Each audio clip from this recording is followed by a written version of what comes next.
Welcome to Screen Hollywood, the home of movie news and entertainment. Don't forget to like, share, and subscribe. What's up, movie fans, and welcome back to Screen Hollywood. I'm your host, Adam. If you're new here, join the Hollywood family and hit the like, subscribe, and notification bell, and bookmark our international news publication at screenhollywood.com for all of the latest news information. In our last video, we broke down the first trailer for James Gunn's Supergirl. I called it a goofy, soulless, and generic ripoff of Guardians of the Galaxy. I questioned the potentially unlikable protagonist, and I pointed out the studio's own lack of confidence when they hid the dislike counter on YouTube. The backlash was huge, and the fan base was deeply divided.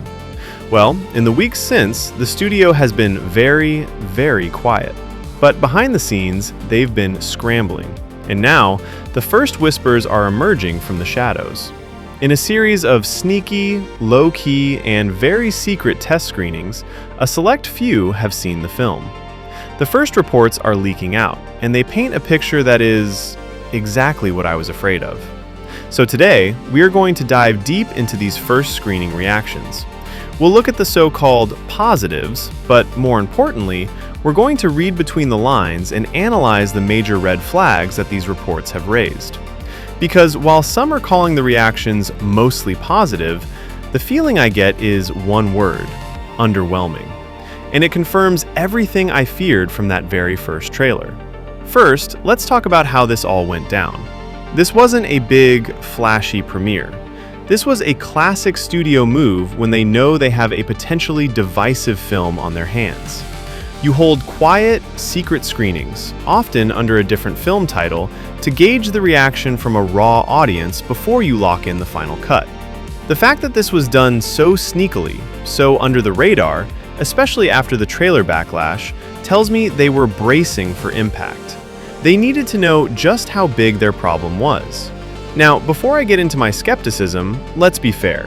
Let's start with the positives, because there are a few, and they are significant. The one consistent, shining beacon of hope that is emerging from every single report is the lead cast. The praise for Millie Alcock as Supergirl is unanimous. Reports are calling her a standout, saying she nailed the role, and some are even heralding her performance as the definitive version of the character. This is fantastic news. It proves that behind the questionable writing and direction, there is a genuinely talented actress giving it her all. This was never about the actress. It was about the portrayal. Similarly, Jason Momoa's portrayal of Lobo is being called a massive highlight and a total scene stealer. This is the least surprising news of all time. Momoa as Lobo is one of those perfect, no-brainer casting decisions, and it seems he has delivered exactly what everyone wanted. The reports also note that the chemistry between Alcock and Momoa is excellent, which will be the core engine of the movie. And of course, Crypto the Superdog is being singled out as a fan favorite. So, on the performance front, it sounds like they hit a home run. But a movie is so much more than just good performances. And this is where the red flags start to pop up. The biggest point of concern for me from the trailer was the portrayal of Supergirl as an obnoxious, bad attitude character. The test screening reports both confirm this and attempt to soften it. They strongly emphasize that she has a significant character arc. She reportedly starts the movie as cynical, angry, hot-headed, and violent. But, and this is the key, she eventually finds her purpose and develops into a true hero by the end. Now, on paper, that sounds great, but in practice, it is a massive, massive risk. You are asking a general audience, who are already fatigued with unlikable protagonists, to sit through what could be an hour or more of a main character they can't stand, all on the promise that she might become a hero by the time the credits roll. Will audiences have the patience for that? In this cinematic climate, I highly doubt it. Your hero needs to be someone we can root for, even in their flaws, from the beginning. Starting her off as a full-blown cynical jerk is a dangerous gamble that could alienate the very audience you need to win over. And this brings us to the most consistent and most damning piece of criticism from every single report: the villain. The villain is being universally described as underwhelming and the weakest part of the movie. One report specifies that it's Brainiac's daughter, a character with huge potential, but it seems the execution was completely flat. This is superhero filmmaking 101. A hero is only as good as their villain. A weak, underwhelming antagonist means low stakes. It means the hero's journey feels weightless. It means the third act, which is reportedly where this villain primarily features, is likely a boring, CGI-filled mess with no emotional core. If you have an unlikable hero fighting an unmemorable villain, what part of the movie are we supposed to be invested in? The performances can only carry a film so far. Finally, let's talk about the overall tone. The reports describe the film as having a punk rock feel, being funny, having a lot of heart, and feeling different from other superhero movies. But does it? Or does it just feel different from other DC movies? Because a punk rock, funny, heartfelt space opera with a cast of bickering misfits sounds exactly like Guardians of the Galaxy. This confirms my biggest fear from the trailer. James Gunn is not creating a new, distinct tone for the DCU. He is just importing his Marvel formula, beat for beat, and slapping a DC logo on it. The problem is, that formula doesn't fit these characters.